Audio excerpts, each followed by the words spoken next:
So it's a special treat for me today to introduce Sam Zell to you. As many of you know, my area of academic interest is real estate, and Sam is the most successful real estate entrepreneur of our age. So it really is something we can learn a lot from him, and it's really a thrill when I first got to meet him.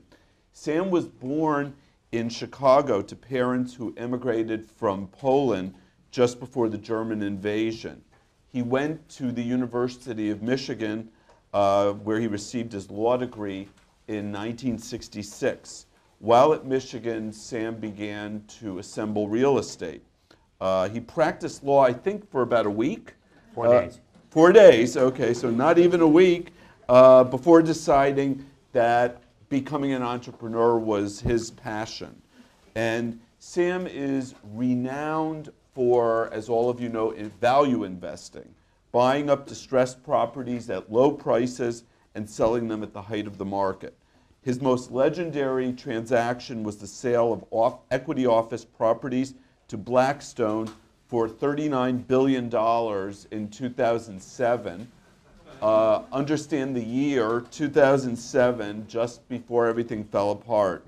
And if you read anything about him, you know his moniker is the grave dancer. As he put it himself, quote, "I was dancing on the skeletons of other people's mistakes." Today, Sam is the chairman of 5 public companies. I won't mention all of them. He's also the chairman of the Tribune Company, which owns the LA Times, the Chicago Tribune, and several other newspapers and television stations.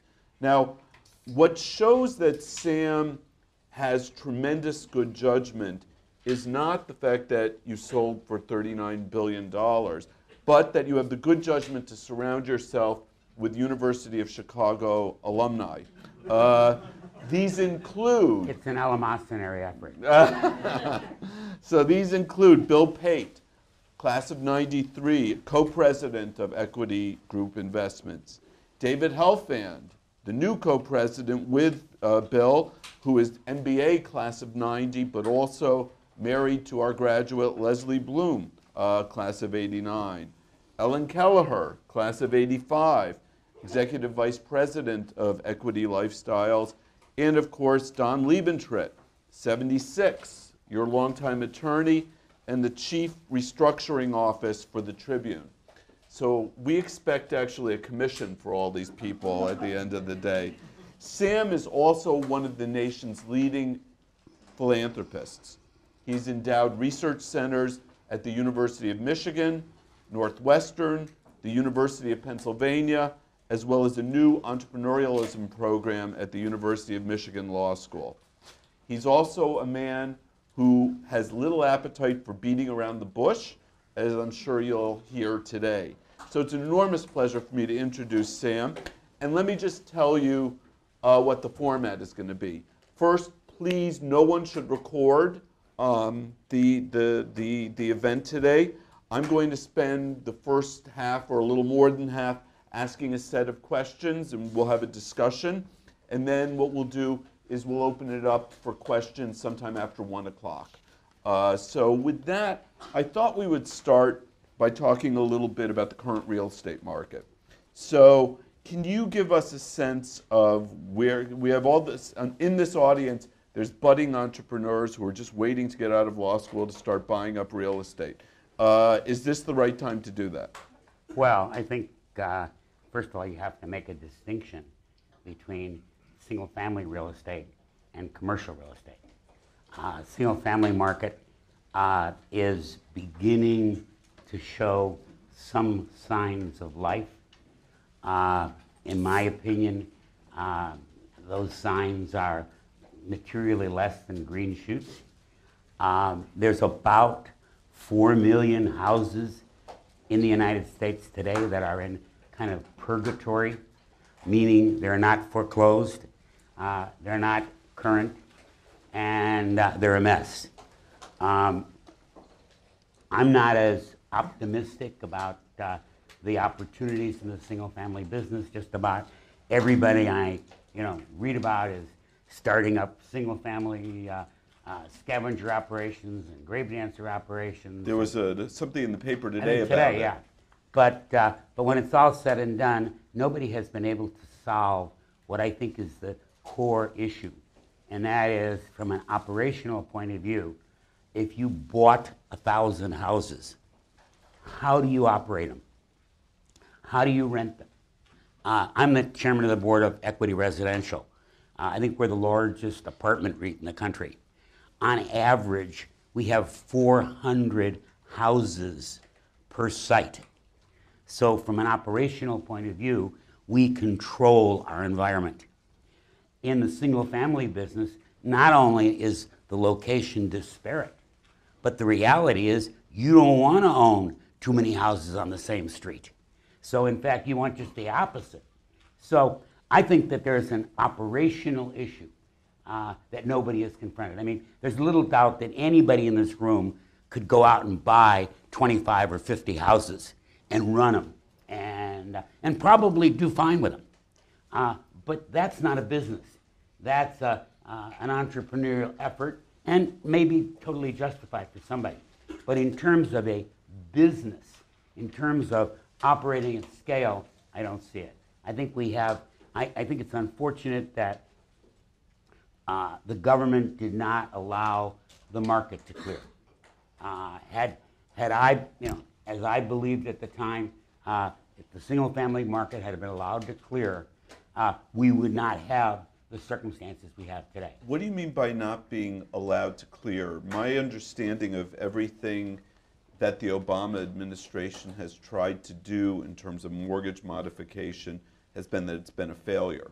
And yes. So they haven't stopped properties from going into foreclosure or from being foreclosed. The best analogy I can give you is it's about that kid in Holland who stuck his finger in the dike. Right. Okay? And I was, the bottom line is that the government immediately started screaming, we got to stop foreclosures, we got to stop this, we got to stop that. So everything froze, okay? The banks were afraid, the people are robo-signing. I mean, all of this crap is all the result of just interfering with the market. And if you wouldn't interfere with the market, you'd have a very different circumstance today. As far as, commercial real estate is well, let me interrupt you there because let me follow up on what you just said. So you don't perceive that there was that there could be a problem with too many houses coming on the market too fast, thereby creating contagion in the neighborhoods and other properties being badly maintained. And how about if we go out and rearrange the stars and see if we can get them to realign? And maybe we'll get meteors not to come by. What else? We could sing Kumbaya together, too. I mean, So you just don't think we can do it? Isn't it obvious? I mean, talk to me about the success of what's been accomplished so far. Right. I mean, we live in a capitalistic environment, and every time the government interferes with that environment, it exponentially accelerates the problem. So right now, where we are is lots of properties sort of in this land of purgatory. Would you just say government should just say we're no longer going to try to even modify mortgages or try to work out, take an active role? I just don't think that's the government's role, and for sure it's not anything the government is good at. And I just think that every time the government tries to do something like that, it only makes it worse, and I for sure think that's the case now. I mean, had the government stayed out of it, we would have had a lot of foreclosures, we had a lot of people losing their homes, about the same amount they'd have lost it anyway, except we have a market, we have a clearing, and we could go on. That's really the problem, and I think we got at least 2 or 3 more years on the single-family side. On the commercial real estate side, it's a similar but different kind of situation. There's unlimited amount of capital available to buy high-quality assets. The number of available high-quality assets is probably as small as at any time, certainly in my career. Primarily because a very significant portion of commercial real estate is over-leveraged. And in '07 or '08 or '09, they pretended and extended, and they pushed the debt forward. And the assumption was, you know, like the government, and assuming, well, you know, 6 months from now, the unemployment rate's going to be 6 or whatever. They came up with a whole bunch of assumptions as to how rates were going to go up, and da-da-da. And the bottom line is occupancy has gone up, rates have not. And so literally a very significant portion of the commercial real estate market is underwater. You have zombie owners, kind of like owners in the single family world. Right. The zombie owner sits there and says, I own this office building. Nobody's taking it away from me. I may not have no cash flow, but I got a hope certificate. I got an option. So the zombie owner says, if I want to sell the property, there's nobody I can sell it to. So therefore, I might as well sit here, and who knows? I may get lucky. And this differs from, you bought up properties after the savings and loan crisis. I bought properties in '74, '5, and '6, in early '80s, and very heavily in the early '90s. Right. But at that time, it was very simple. If I went to the bank and I agreed to buy an office building from them, the next thing they said was, how about another 3? Right. Okay? Today, but then the cost of capital for the banks was 7%. Today, the cost of capital for banks is 0.5%. Therefore, the banks have no incentive to do anything other than slowly feed out real estate. When it's all said and done, though, you've got to solve the over-leveraged situation. And ultimately, that means people have to take losses. That means that, you know, dilution is probably the solution. But net-net, we're not going to have a vibrant real estate market until we're able to address and deal with the over-leveraged situation. Okay, so is the current, so your view on the residential side is that the hangover is largely government regulation caused or government caused with respect to the... No. The hangover on the single-family side is that we all acted irresponsibly for a long time. Right. And it came, you know, and fruition came. Right, but when the party ended, Yeah, the government extended the problem. that's correct.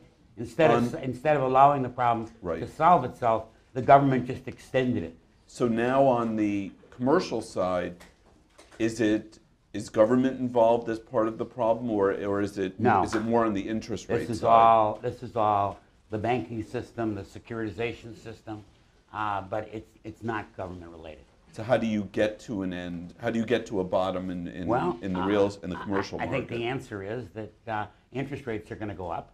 Right. As interest rates go up, the cost of carry of difficult real estate will go up significantly, and in effect, the system will force the properties out at whatever the market will pay. And then will you be there waiting to get them?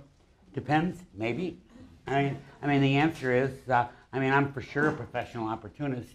I'm for sure been always focused on identifying value and opportunities.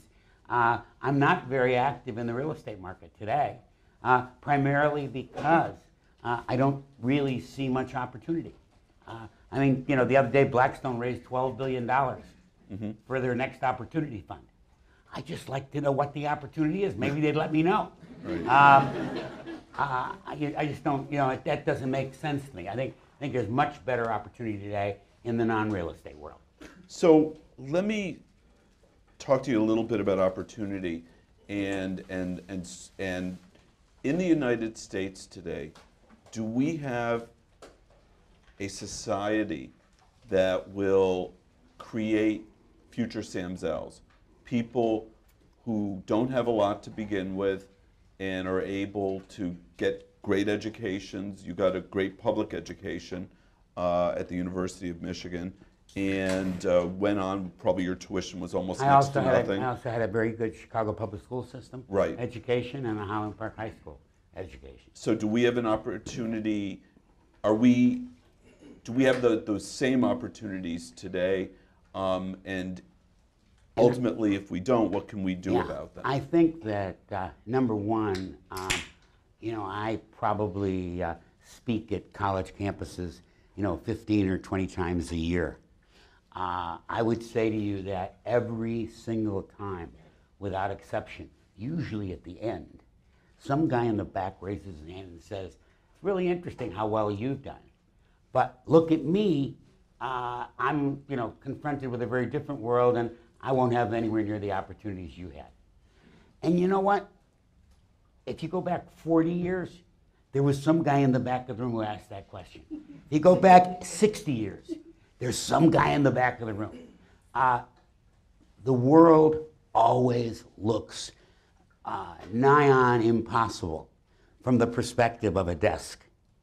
But once you get out into the world, and if you have what I would call the entrepreneurial characteristics, I just think that this country still provides a very unique opportunity. Now, having said that, certainly the direction of the last 4 years suggests the opposite. And it's very clear. I mean, just the Dodd-Frank bill alone is extraordinarily burdensome to any kind of entrepreneurial activities. Supposedly, the president is about to sign the jobs bill, which effectively modifies the terms of Sarbanes-Oxley. Well, Sarbanes-Oxley was an absolute disaster. It still is. And has accomplished In what nothing. respects? Well, I mean, this was supposed to be the end of fraud, okay? We're going to legislate morality, okay? Come on, we just came through the biggest fraud in history in the mortgage market. How come Sarbanes-Oxley didn't protect us? A lot of public companies, a lot of companies involved, a lot of companies subject to Sarbanes-Oxley, but they were crooks. And if you're a crook, you can write the best legislation in the world, and you can either ignore it or get around it. So I guess all I would say is that the society we live in is a very unique society. If you ask me to compare this society with almost every other in the world, I would say that the entrepreneurial opportunity in the United States is unmatched. How is, you said Dodd-Frank is the all evil with respect to entrepreneurialism. How is it how is it tamping down entrepreneurialism? There's registration provisions upon registration agreements. I mean, there's one provision in there that says if I gave a political contribution 3 years ago to some state employee running for office, and I got the state university's pension fund to invest with me next year, it would be a look back and therefore make it illegal. I mean, I didn't know then, I don't know. It doesn't make any sense. But it's like a lot of, it's a 2,300-page bill. What could possibly make sense about a 2,300-page bill? Who would know? I mean, is there anybody who read it? Has anybody read Obamacare? I don't think so. Well, I haven't. That's called legislative obfuscation. Right. So does it trouble you?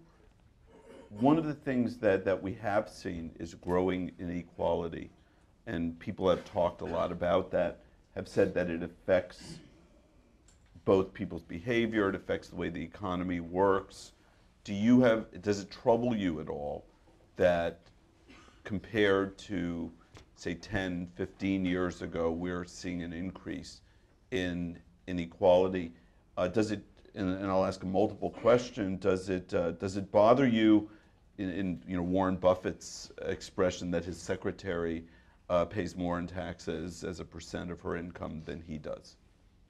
Well, let's just take it one step at a time, okay? The whole game of percentages doesn't mean a thing. That's kind of preposterous, and that's a political statement, not a fact statement. Warren Buffett pays $20 million, or who knows what, in taxes. I pay $50 million in taxes. Second of all, as far as inequality is concerned, I would only suggest to everybody to find me where in the world the equality does exist that everybody is so worried about losing. Latin America, Russia, Europe, England, where? Saudi Arabia? Where is this equality exist? It doesn't. And it doesn't because we're all part of a selective process. There's 300 people in this room. Your average IQ is 140 or 30 or whatever it takes to get into the University of Chicago. Is it fair that your opportunities should be limited for the sake of an egalitarian society? Who's going to volunteer? I'm looking for a hand. Where are the volunteers? You voted for Obama, right? Well, let me suggest.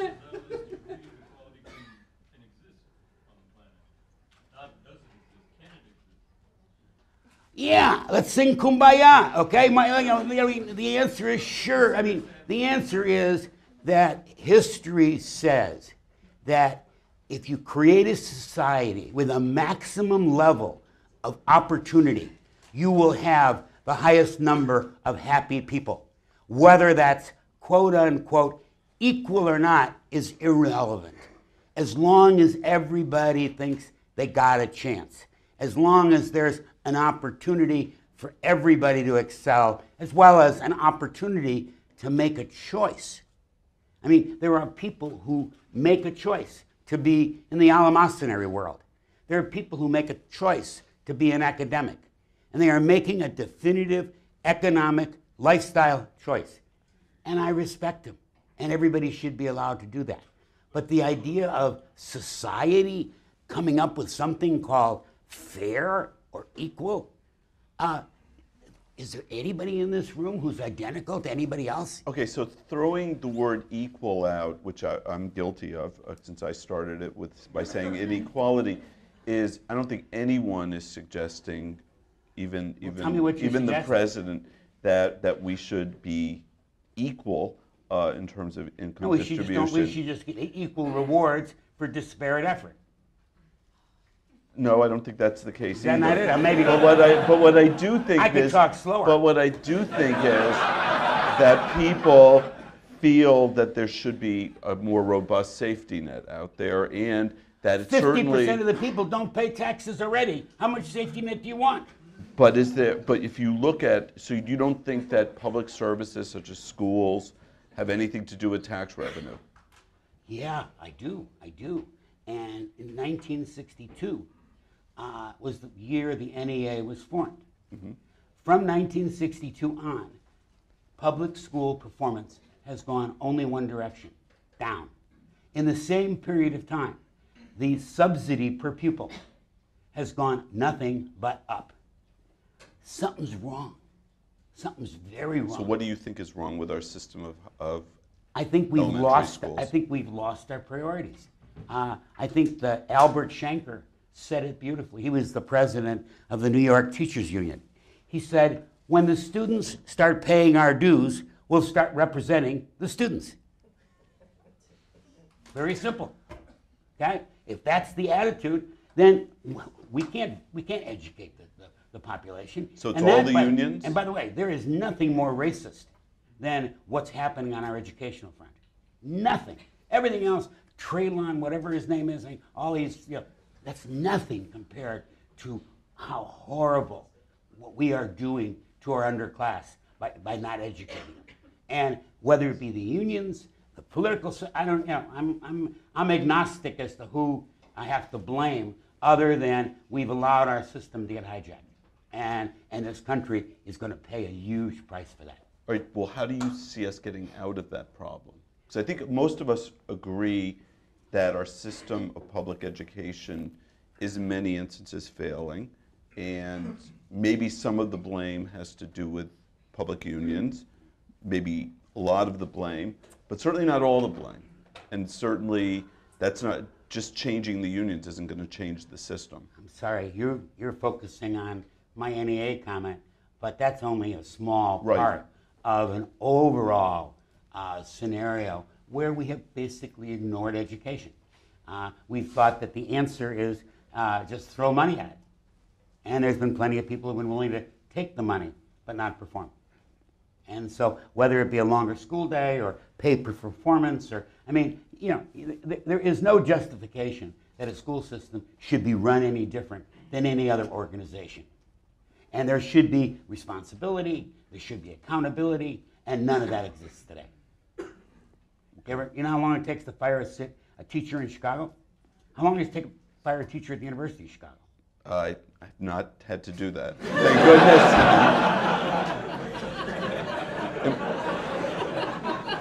Not somewhere I want to go. Really? And everybody here is better than average, so there's not a problem. Let me switch from one problem without a solution to what seems to be another problem. How do you view the budget deficit fiasco of last year in terms of, do you see a solution in the near future, in the even distant future, I don't think there's a problem with seeing the solution. Erskine Bowles basically outlined the solution. But there were tax increases in that. I didn't say I was an ideologue. You did. Okay, I didn't say. You know, I mean, the answer is that there's a lot of adjustments that have to be made. But just think about, you know, I know you're lawyers, but I think you can count. The average duration of the U.S. debt today is just short of 3 years. The average interest rate on the U.S. debt is currently just below 2%. The average interest rate of government borrowing over the last 20 years has been 5.6. If you took today's debt level and applied 5.6 to it, you would have no Medicare, you would have no nothing other than paying interest on the debt.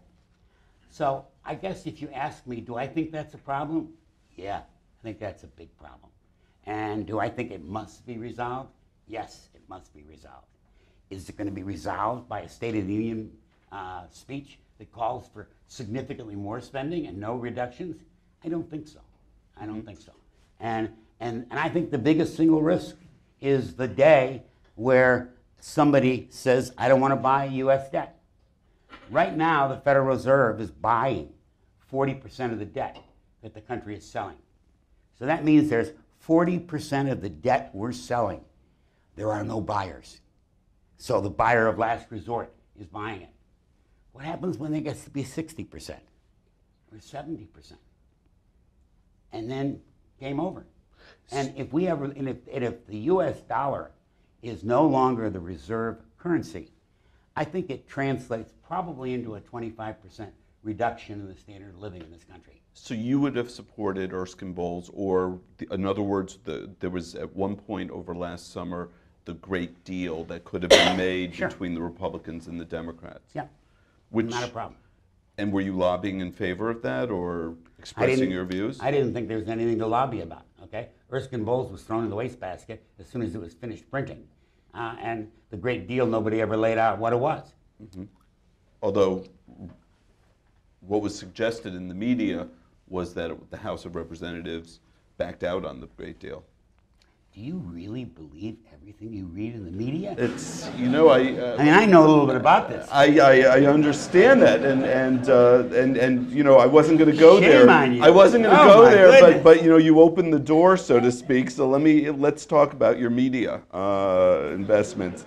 So, you know, obviously, you are the owner of the Chicago Tribune. That has led to some level of controversy in your life, Sure. and some level of perhaps aggravation. Would you say today, knowing what you know today about what happened, would you have done anything differently, and what would that have been? In the most simplistic terms, we looked at the performance of the Tribune for the 7 years prior to the time we bought it. During that 7 years, average revenue declined 3% a year. When we underwrote the deal, we underwrote it at 6% decline each year going forward. And at the end of the first quarter of our ownership, revenue was down 30%.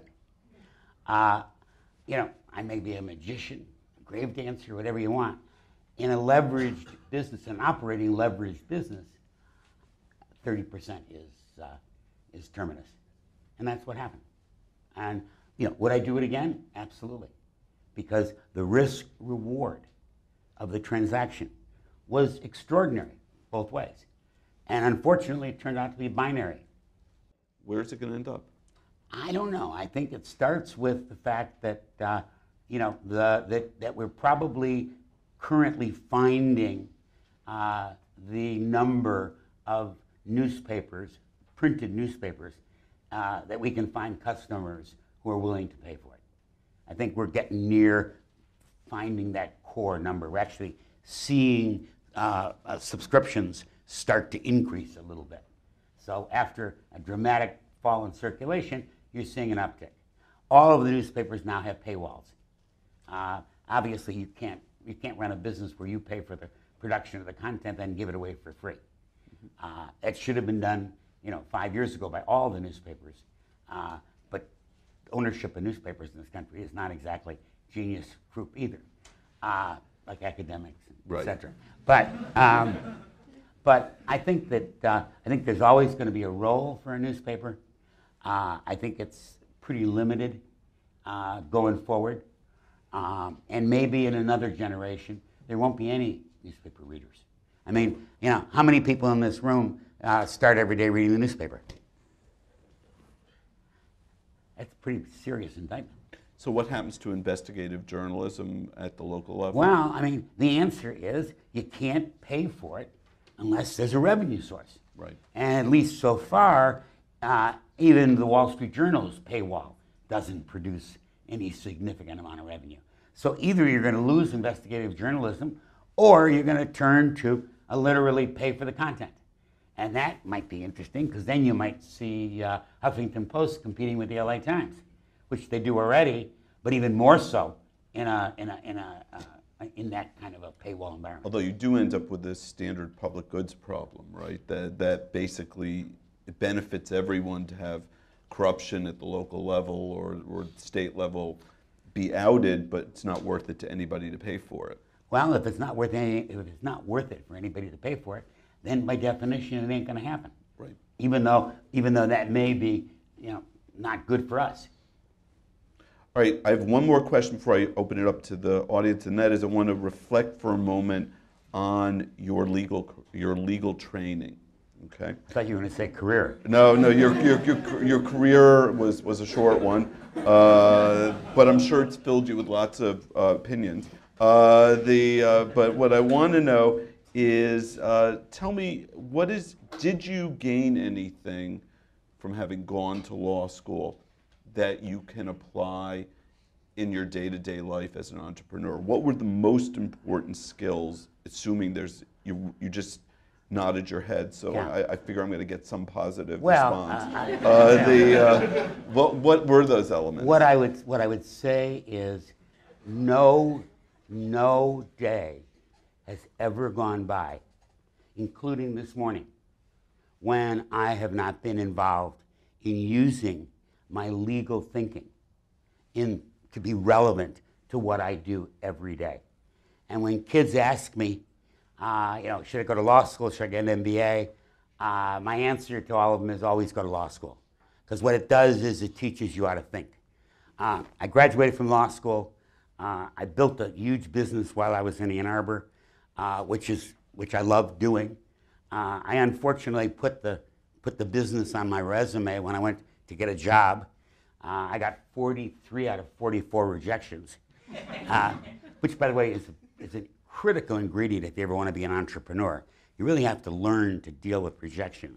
But the bottom line is I did get a job. I did work for this firm. They gave me a contract between a linen supply company and a dormitory at Northern Illinois University that I was supposed to draft.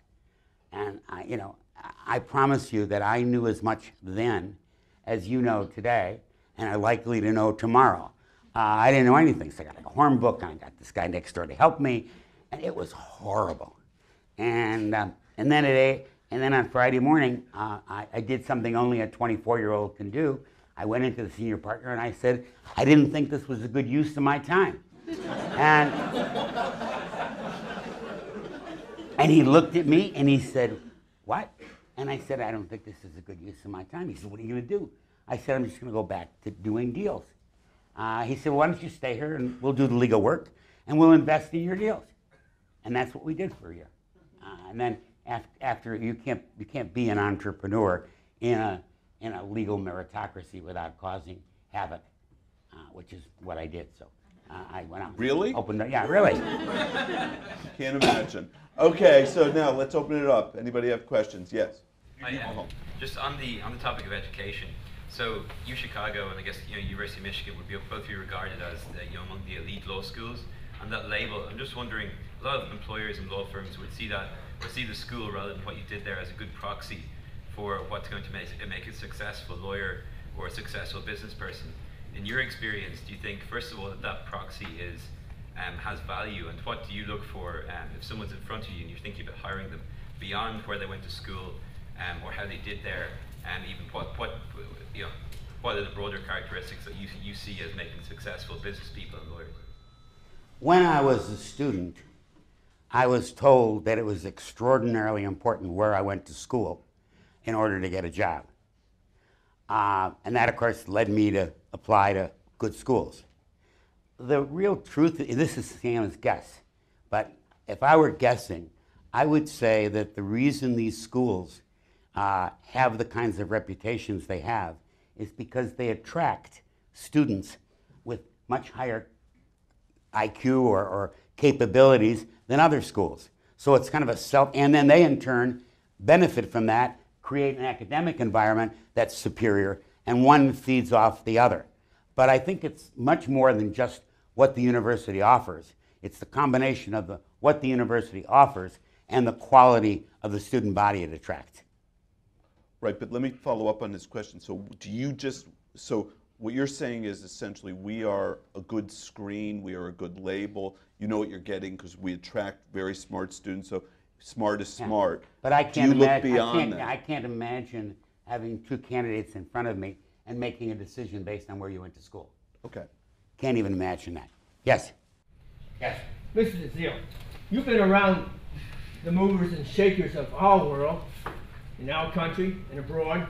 What guiding principles of life would you impose on these law students and their learned professors concerning the hopes and challenges of our brave new world post 9/11? That's a pretty broad question, sir.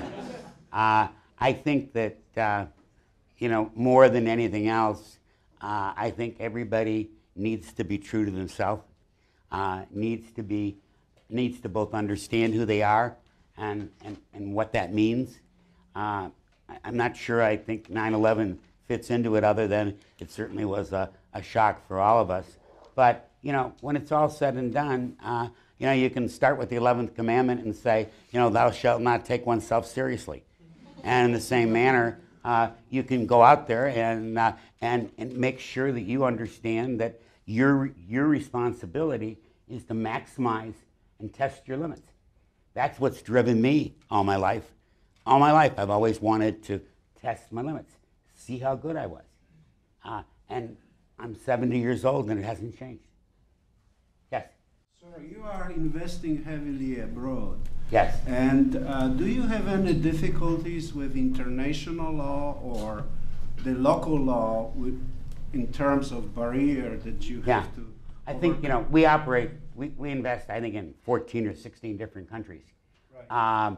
And kind of one of the first things we do everywhere we go is get very competent local counsel. And we don't go anywhere without a local partner. So they are first. So the combination of local counsel and local partner before we do anything else. Yes? We were talking about the need to fix the deficit problems in the United States, and if confidence in the dollar fell, then our interest would go up, and we'd have all kinds of problems. I remember back in the first or second Republican presidential candidate debates, one of the moderators asked a question, if you could have a plan to fix this deficit, 10 part spending reduction, 1 part tax increase, would you vote for it?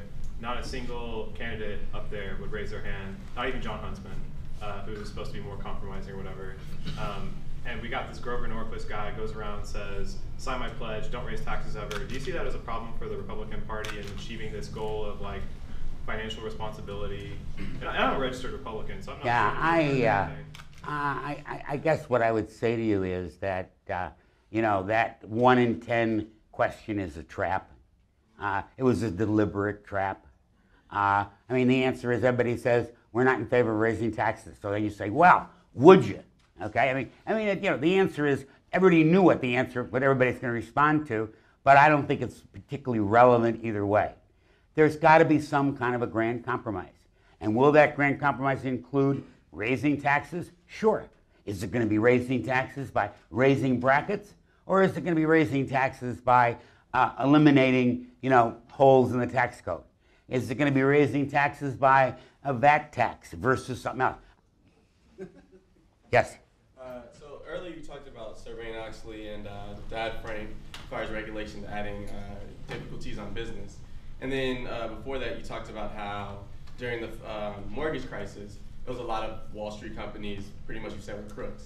So where do you see the balance in regulation as far as in the financial sector? You ever heard of Bernie Madoff? The SEC had a 40-page dossier on him in 1999, and nobody picked up a finger. There were mortgage regulators, believe it or not, that were, I don't know what they were doing, okay? I mean, there were women, literally beautiful women, hired in California who literally traded favors for mortgages. I mean, the answer is, if the government had been, quote, I'm going to talk slower again? I mean, what's the matter? You know, read my lips, all right? In any event, all I'm saying to you is that, that in effect, the rules were there. They weren't enforced. Then they passed Sarbanes-Oxley, and guess what? It didn't stop the fraud. And the next corporate fraud is not going to get stopped by Dodd-Frank. You can't legislate morality. What you can do is create a regulatory environment that has limited rules that are enforced. That's basically all I'm saying. Yes? So here at the law school, we have something called the corporate lab, where we get to work with actual clients in sort of real life situations. I was wondering if you could speak to sort of whether or not you thought that a real estate offering of this type would be valuable for students. I know that you said, you know, a lot of your perspective changes once you're from behind the desk of academia, and I was wondering if you could talk about sort of how you could gain valuable skills that would help you after graduation. Well, I think that probably the first thing you need to do is understand how little you know. And I know that sounds like a funny first statement on my part, but it's really true. I mean, we all, particularly at a university like this one or Michigan, I didn't know anything about the rules of Illinois law before I studied for the bar, but I learned how to think. And that's the same thing that's happening to you. And the first thing you got to do after you get out of here is add substance to your, in other words, you got this part, now you got to get this part. And you know, people ask me all the time, you know, I say, go work for a bank for 2 years, go work for a REIT, but get into the core of what the business is, and then figure out what tomorrow is. Yes. So another hot button issue, since we got you on a roll, is immigration reform is this huge hot button issue, which smacks a little bit of kind of fear mongering and social political rattling, saber rattling. But at your level, how much do you think that actually has an impact on how businesses can grow and? You know what America is? We're a country of immigrants. And you know what immigrants are? They're a self-selecting group. In other words, I was born 90 days after my parents came to this country. My mother and father and older sister came here. There were 6 brothers and 6 sisters of my parents who all died in the Holocaust because none of them, my parents pleaded with them to come with, and they wouldn't come. Things are okay, the last time wasn't so bad. And so it's that selective process multiplied millions of times, which is what America is all about. And for us not to be the country of immigration is nuts. I think that's crazy. At the same time, you can't have a massive illegal system, and you need a system for people to make progress. And we need to make sure, first and foremost, that every single person from a foreign country that we train in our universities gets a green card. Every single one. It's so stupid, it doesn't make sense. And it's become a political issue. I don't get it. I just don't get it. So I think for sure fixing the immigration system. And I think, we have this, we were talking before about fair. The bottom line is we should be encouraging the immigration of people who we think are going to benefit us. Okay? So if I have a choice between, providing immigration for a 60-year-old grandmother and versus a 25-year-old computer scientist, I want to take the computer scientist because it's really about the future of our country. And what these people can do, just like my parents, just like everybody here at one point or another was an immigrant. So that's where I'm coming from. Got one more question. This lady here.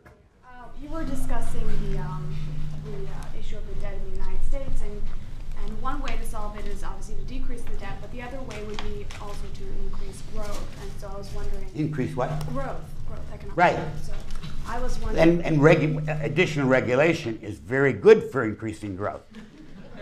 And Sarbanes-Oxley is very good for increasing growth. And Dodd-Frank and Obamacare are wonderful for increasing growth. And the question is? What are your recommendations for improving growth, and what are your predictions? I guess my concerns are the government is way too involved in the economy. It's way too involved in too many things. Ben Franklin and the founders of our country, created a republic of enumerated powers, and those have been eroded, and I think those impair growth. All right, so now before we end, I have a present for you. This is something you are supposed to wear. I mean, it won't, he is well known for not dressing up. This will not change things, but this is for you. Thank you. And oh, it's a hoodie.